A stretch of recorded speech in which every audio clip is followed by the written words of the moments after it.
Hello, Flames. First of all, big congrats to you. I think not many teams could beat Spirit 3-0 in the final. So tell us about the whole process of winning, because of course you showed up on the server like really well, but when did your win actually start against Spirit? Yeah, I think we came with a lot of confidence and prep today and loads of energy in the morning.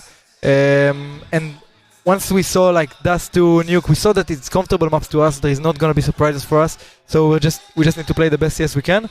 And I think we got things rolling really well from the beginning and good energy. And even if they took some rounds, we were like very competitive with them. We never gave them like a round they stay 5 alive and this kind of stuff. So I think we sort of, you know, after Nuke, after we won Nuke and we have Mirage and we're really comfortable with Mirage, we were very confident we're going to grab this trophy, and I think this is exactly what happened, even though it was really competitive the last map. Yeah. But it was, we had the mindset of winning. We didn't care about losing those rounds, and 2v5s can go to hell if you win the next one. So. How your game changed after the Robs came to the team?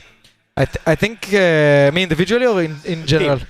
I think Robs helps Apex a lot with the game plan, and like he has a lot of awareness and experience in calling his moves. I think he's also a great lurker, so you just put him on the other side of the map, he just gets 2 kills. You saw it on Nuke, yeah, and Dust as well. Like he just finds kills in his own space, and he doesn't do too much to affect your game, but he also does a lot of entry. So I think this is the main thing that changed for us, is that we got a new player that wants to do entry moves at the beginning of the rounds, and sometimes he goes for entry in the middle of the round and gets them, and he's really good at that.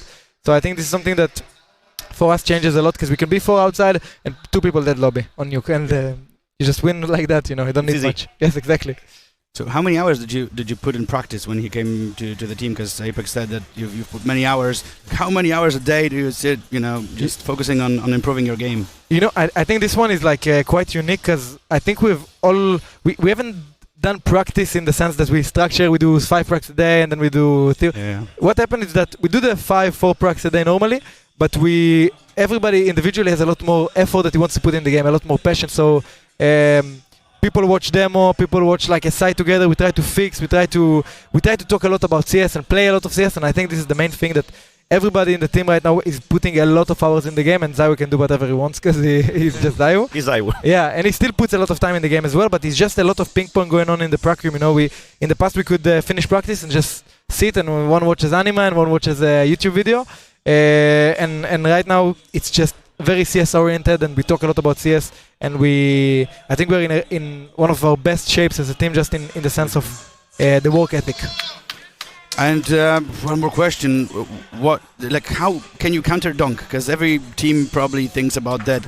How did you manage to counter dunk in this game? Because he totally disappeared on the last map, and on Dust too as well. I think with him is sometimes you focus on the anti-strat on him, but you can focus on the other 4 players in some sense. And we didn't really have a game plan against him specifically. We obviously knew some things he's really good at, so we need to watch out from. And I think even when you know what he's going to do, sometimes he just gives you an headshot, and it does well. But I think something with Donk, just my own philosophy, is that you need a Monacy or a Zyu right now to just play against Donk. And we have that, fortunately. So I think this is something that helps a lot when you have... You know, there is 3 superstars in CS right now, Zyu, Donk, Monacy, and I think if you match them on each other, the team who has the better team is going to win this game.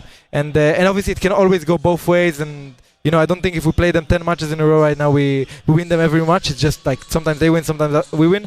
So it's so competitive Counter-Strike right now that you have to have like really good individuals in some sense and really good orient around CS. Okay, so you had Zyu insurance, that's why you've won, but others are screwed because they don't want to see. So everybody needs a Monacy. We know what will happen. Oh, Blade, maybe Blade as well. Blade, they're doing well, huh?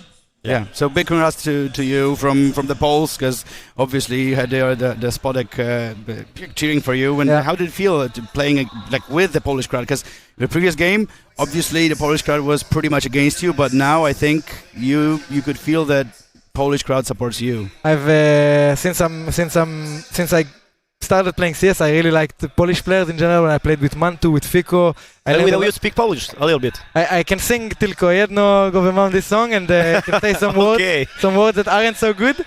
But I think regarding Poland, I've been very fond of Poland since I started my career. You know, if it was going to Kingwin to just play bootcamp or Katowice. And I think right now, I think it was an amazing tournament, and the crowd was just amazing.